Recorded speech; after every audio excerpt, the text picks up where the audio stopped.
राज्याचे उपमुख्यमंत्री अजित पवार यांच्या वाढदिवसानिमित्त आज दीक्षाभूमीवर बौद्ध भिंतेंना चिवरदान करण्यात आलं।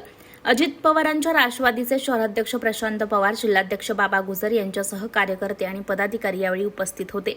यावेळी कार्यकर्त्यांनी डॉ. बाबासाहेब आंबेडकर यांच्या प्रतिमेला पुष्पहार अर्पण केला। सोबत दीक्षाभूमी परिसरात वृक्षारोपण देखील करण्यात आलं।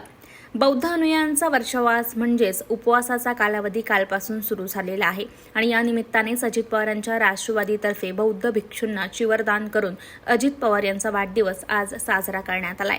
यावेळी राष्ट्रवादी अजित पवार गटाचे शहराध्यक्ष प्रशांत पवार यांनी माध्यमांशी संवादही साधलाय। पाहूया।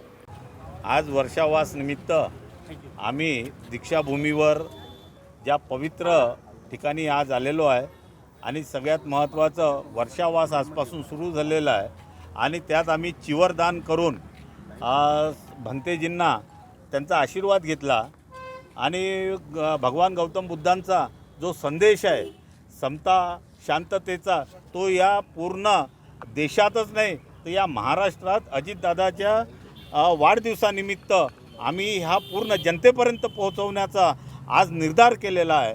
परमपूज्य बाबासाहेब आंबेडकरांनी जे कॉन्स्टिट्यूशन लिहिलेलं आहे त्याच्या जे लोक वेगळ्या पद्धतीनं त्याचा अर्थ काढून राहिले, पण आम्ही फुले शाहू आंबेडकर यांच्या विचारधारेवर चालणारा आमचा राष्ट्रवादी काँग्रेस पक्ष आहे। त्याच्यामुळे आज आम्ही हे नवीन प्रकारचं अजितदादांच्या वाढदिवसानिमित्त दीक्षाभूमीवर